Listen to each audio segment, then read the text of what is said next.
মাছ ছাড়া অনেকের খাওয়া হয় না, কিন্তু এবার শিলিগুড়ির বাসীর পাত থেকে উধাও হতে পারে মাছ। শিলিগুড়ি রেগুলেটেড মার্কেটের শিলিগুড়ি হোলসেল ফিশ মার্কেট অ্যাসোসিয়েশনের তরফে এমনই হুঁশিয়ারি দেওয়া হয়েছে।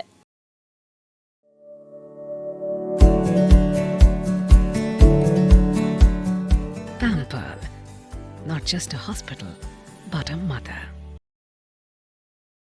সম্প্রতি মার্কেট ব্যবসায়ীদের মধ্যে ঝামেলা ঘিরে ব্যবসা বন্ধে যেতে পারেন মাছ ব্যবসায়ীরা। কিছুদিন আগে সংগঠনের কর্মকর্তাদের ওপর হামলার অভিযোগ ওঠে কয়েকজনের বিরুদ্ধে। কিছুদিন আগে সেই ঘটনাটি ঘটে। সংগঠনের তরফে প্রধাননগর থানায় অভিযোগ দায়ের হয়েছে। পাল্টা এরপর সংগঠনের সম্পাদক বাপি চৌধুরীর বিরুদ্ধেও অভিযোগ দায়ের হয়েছে। কিছুদিন আগে এক ব্যবসায়ী আত্মহত্যা করেছিলেন, যদিও তিনি সংগঠনের সদস্য ছিলেন না বলে সম্পাদকের দাবি। সেই ব্যবসায়ীর মৃত্যুতে শোক পালন না হওয়া ঘিরে ঝামেলার সূত্রপাত। অভিযোগ, সম্পাদক ও সভাপতির দোকানের সামনে কয়েকজন এসে ঝামেলা করে। পরে প্রধাননগর থানায় লিখিত অভিযোগ দায়ের হলেও পুলিশ ব্যবস্থা নেয়নি বলে অভিযোগ। পাল্টা সম্পাদকের বিরুদ্ধে অভিযোগ দায়ের হওয়ার পর এবার বৃহত্তর আন্দোলনে নামার হুঁশিয়ারি দিয়েছে মাছ ব্যবসায়ীদের সংগঠন। প্রয়োজনে ব্যবসা বন্ধ রাখার কথাও জানিয়েছেন।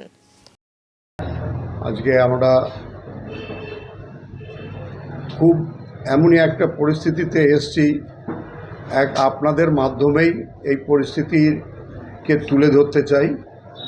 আমাদের শিলিগুড়িবাসী এবং আমাদের প্রশাসক যারা আছেন তাদেরকে আমাদের কিছু বার্তা আছে। আমরা নানান অসুবিধার বিরুদ্ধে চলছি। আমাদের ব্যাপারে কোনো রকম আমাদের সুরক্ষার জন্য, আমাদের সুযোগ সুবিধার জন্য যা যা আমাদের প্রয়োজন সেটা আমাদের থেকে কেড়ে নেওয়া হচ্ছে। তো এইসব নিয়ে নানানভাবে আমরা জর্জরিত পরিস্থিতিতে চলছি। আগামী 18 তারিখ আমাদের হোলসেল ফিশ মার্কেটের এক ব্যবসায়ী, সে আমাদের সদস্য না, সে হঠাৎ নানান রকম পয়সায় একটা ঋণগ্রস্ত অবস্থায় ও আত্মহত্যা করে। 18ই এপ্রিল সে আত্মহত্যা করে সে মারা যায় তার বাড়িতেই। তো সে যেহেতু আমাদের মার্কেটের ব্যবসার সাথে যুক্ত ছিল, সে আমাদের অ্যাসোসিয়েশনের কোনো সদস্য ছিল না। তো আমাদের ভিতরে একটা নিয়ম আমরা বহুদিন ধরে পালন করে এসেছি।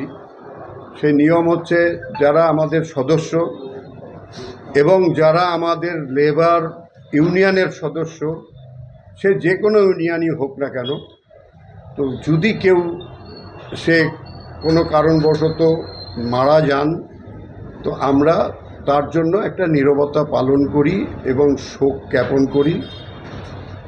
তো এটাও সেভাবেই আমাদের, এটা যেহেতু উনি আমাদের সদস্য ছিলেন না, যিনি আত্মহত্যা করে মারা গেছে, তো সে ব্যাপারে আমাদের কোনো এটা করার কোনো প্রয়োজনও মনে করিনি। তো হঠাৎ করে যেদিন মারা যায় 19 তারিখে, তার পরের দিন সকালবেলা ওনাদেরই বাড়ির কিছু আত্মীয় স্বজন এবং আমাদের মার্কেটের কিছু লেবার, যারা সদস্যও না লেবার ইউনিয়নের, এরকম প্রকৃতির কিছু লোক হঠাৎ করে আমাদের প্রতি চড়াও হয় এবং আমাদেরকে বাধ্য করানো হয় যে শোক যদি জ্ঞাপন না করা হয় আর তাহলে আমরা এই মার্কেটকে অচল করে দেব। তা আমরা বললাম যে এই জিনিসটা তো আমি যেহেতু মার্কেটের সম্পাদক, তো এই জিনিসটা তো আমি একা সিদ্ধান্ত নিতে পারি না। আর এই সিদ্ধান্ত যদি নিতে হয় তাহলে আমাকে কিছু সময়ের প্রয়োজন আছে। আমরা আজকের দিন বসে একটা আলোচনা করে তারপরে আমরা সেই সিদ্ধান্ত নেব কি নেব না পরে আপনাদের জানাতে পারি। কিন্তু তারা আমাদের প্রতি একটা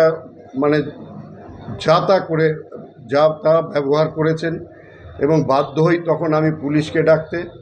এর মধ্যেই দেখি যে হঠাৎ করে একটা আইএনটিটিউসির সব ঝান্ডা সহ ওখানে একটা বিশাল একটা পরিস্থিতি, অস্থির পরিস্থিতি একটা মধ্যে আমরা পড়ি। হঠাৎ করে আমার গদি, আমি সম্পাদক আমার গদি এবং আমাদের প্রেসিডেন্ট পার্থ ব্যানার্জি তার গদিকে হঠাৎ করে বন্ধ করে দেওয়া হয় এবং শারীরিকভাবে আমাকে নির্যাতন করা হয়, নানানভাবে অকথ্যভাবে ভাষায় আমাকে অস্থির পরিস্থিতির মধ্যে আমার সেই দিনটা যায়। এতে প্রচুর লোকের সমাগম ছিল সেই সময়, পুলিশও ওখানে দাঁড়িয়ে আছে।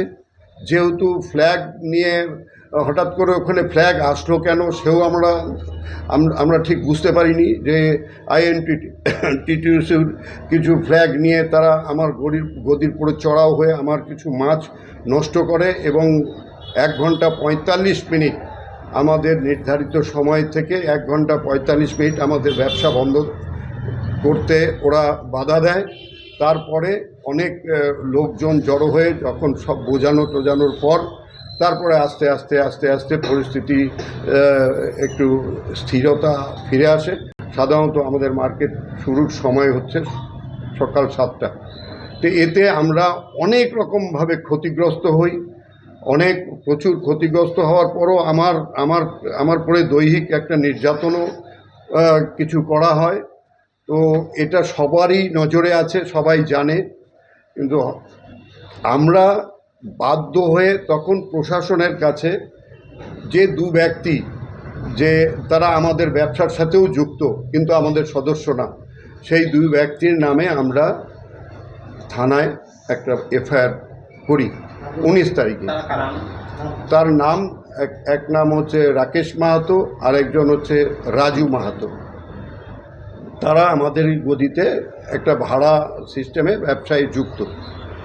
তো তাদের নামে যখন আমরা এফআইআর করি, কিন্তু আজ অবধি ওই এফআইআর করলাম কি আমাদের কি অসুবিধা হচ্ছে কি হচ্ছে না এই নিয়ে কোনো রকম আমাদের প্রশাসনের পক্ষ থেকে কোনো সহযোগিতা পাইনি। আজ অবধি আমরা মানে একটা অস্থির পরিস্থিতির মধ্যে আছি। হঠাৎ করে 22/4 দেখি এক লেবার ইউনিয়ন করে, সে হচ্ছে আইএনটিটিউসির সদস্য, তার সাথে আমাদের কোনো প্রসঙ্গই ছিল না, কোনো আলোচনাও হয়নি, কোনো কথাও হয়নি। সে দেখি যে 22 তারিখে আমার এবং আমার ছেলের বিরুদ্ধে একটা এফআইআর করে। তো সেই এফআইআর পরের দিন আমরা জানতে পারি যে আমার উপরে এভাবে, আমি অন্যায়ও করিনি, আমি কিছু আমরা তো সবসময় আমরা ব্যবসায়ী, আমরা তো অন্যায় যাতে না হয় আমাদের দ্বারা সেই ব্যাপারে সবসময় সতর্ক থাকি।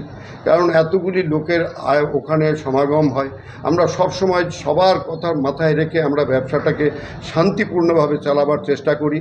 এর জন্য প্রশাসনের কাছে যে কোনো অসুবিধা হয় আমরা চেষ্টা করি, প্রশাসন আমাদেরকে সবসময় আশাও রাখি যে প্রশাসন আমাদেরকে সহযোগিতা করবেন, কিন্তু আমরা আজ অবধি পাইনি।